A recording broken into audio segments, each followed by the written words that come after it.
হচ্ছে গীতার জ্ঞান, যা স্বয়ং বাসুদেব শ্রীকৃষ্ণ অর্জুনকে দিয়েছিলেন। এবার মামাশ্রীর জ্ঞানের ব্যাপারে জানতে পারবো। অর্জুন বাচ কথম বিশ্বম হম শঙ্কে।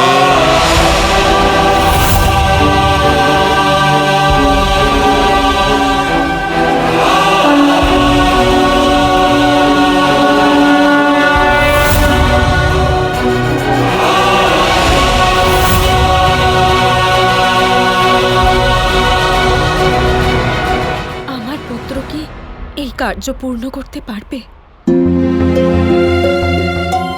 সব মায়েদেরই এই সমস্যা হয়, তারা একটু বেশিই চিন্তা করেন। গৌরী, ভুলে যেও না যে গণেশের সাথে স্বয়ং ওর মামা শ্রীকৃষ্ণ উপস্থিত আছেন, আর ইনি হলেন সেই শ্রীকৃষ্ণ যিনি স্বয়ং গান্ডীবধারী অর্জুনকে মহাভারতে জয়ী করেছেন। তাহলে ভেবে দেখো, উনি আমাদের গণেশকে দিয়ে কি না করাতে পারেন। আপনাকে এটা কি করে বোঝাই আরাধ্য? বিজয়ের জন্য কোনো না কোনো ত্যাগ অবশ্যই করতে হয়। এইবার যা করার তা গণেশ করবে, কৃষ্ণ নয়। কি বলছো কৃষ্ণ? কোনো বাধা আসতে চলেছে নাকি? যে কলম আমি রাধাকে দিয়েছিলাম সেটা কিছুক্ষণের মধ্যেই ভেঙে যাবে, আর তখন না গণেশ লিখতে পারবেন আর না ঋষি বেদব্যাসের কাহিনী পূর্ণ হবে।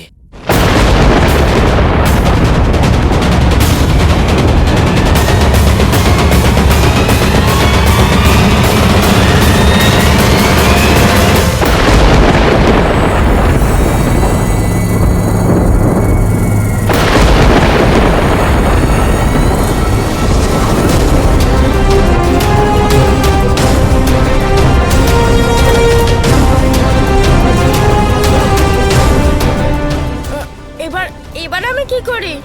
গুরুজি শ্লোক বলে যাচ্ছেন, যদি আমি লেখা বন্ধ করে দিই তাহলে মহান কার্য অসম্পূর্ণ থেকে যাবে।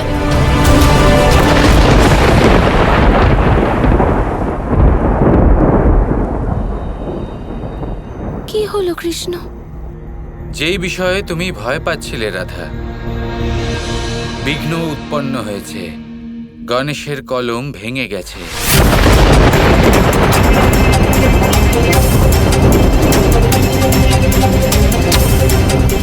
কি? এবার কি হবে? কিভাবে পূর্ণ হবে এই মহাকাব্য?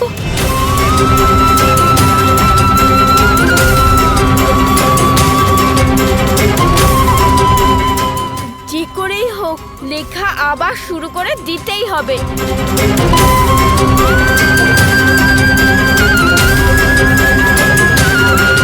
থেমে গেলেন কেন বালক গণেশ? আসলে আচার্য, আমার এই কলম ভেঙে গেছে। আমার শর্ত মনে আছে তো? থামা চলবে না।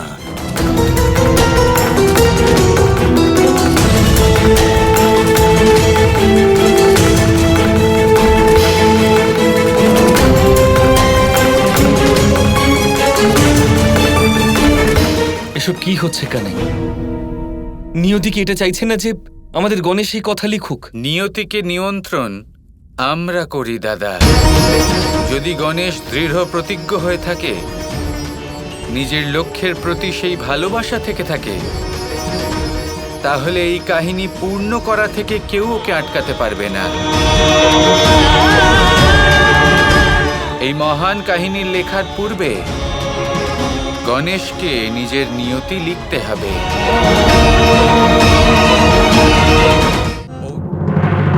তুমি এই কাজে অবশ্যই সফল হবে পুত্র। আমার শক্তি তোমার সাথে আছে। আর আমার মমতাও। আমার জ্ঞান তোমার সাথে আছে ভাগ্নে। আমার প্রেম আপনার সাথে আছে। নিজের প্রিয়জনের ভালোবাসা পেয়ে যদি আমি এইটুকুও না করতে পারি তাহলে কি লাভ? বাবার জন্যে, মা গৌরীর জন্যে, মা রাধা আর মামা শ্রীকৃষ্ণের জন্যে আমাকে এটা অবশ্যই করতে হবে।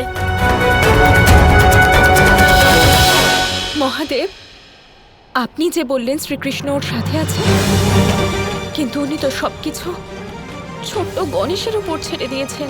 হয়তো এটাই সেই সুযোগ যখন গণেশ নিজেই নিজের নিয়তি লিখবে।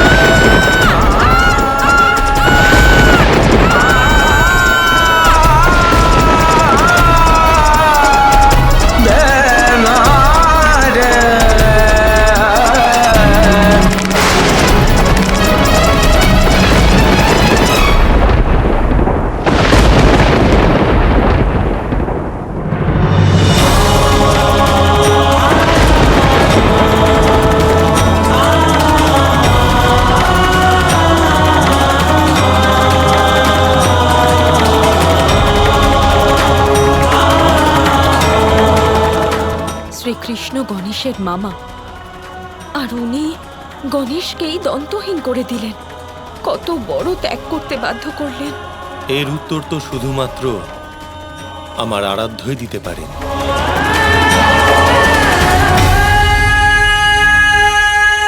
কি হলো কৃষ্ণ, তুমি হাসছো কেন?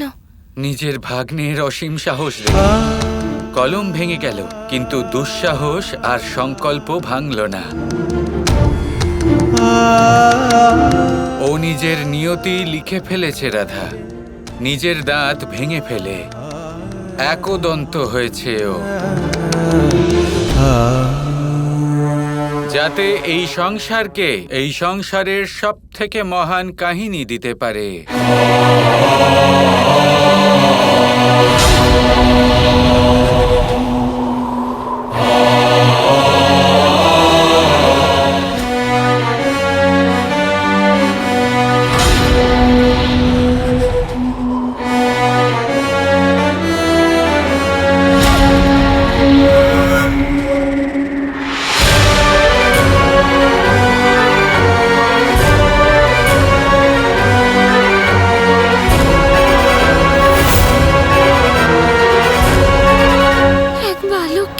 যন্ত্রণা তুমি কিভাবে দিতে পারলে?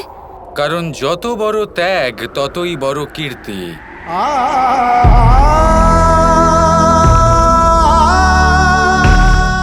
যন্ত্রণা যত অসহনীয় হবে, সাফল্য ততই অনন্ত হবে।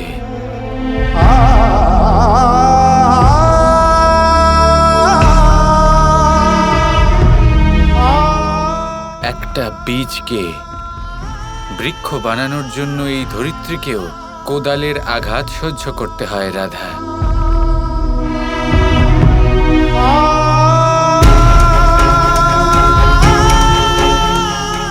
আজকের পরে যখনই এই সংসারে মহাভারতের কথা স্মরণ করা হবে, তার পূর্বে গণেশের এই বলিদানও স্মরণ করা হবে।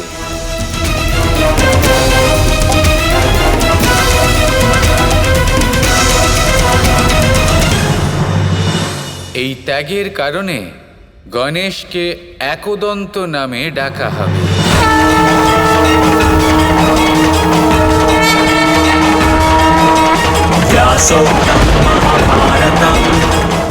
একদন্ত এই নাম অনন্তকাল পূজনীয় থাকবে।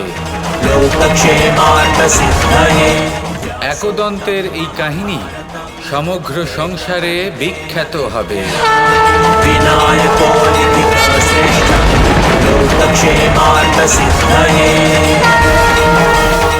জয় একদন্ত। জয় একদন্ত।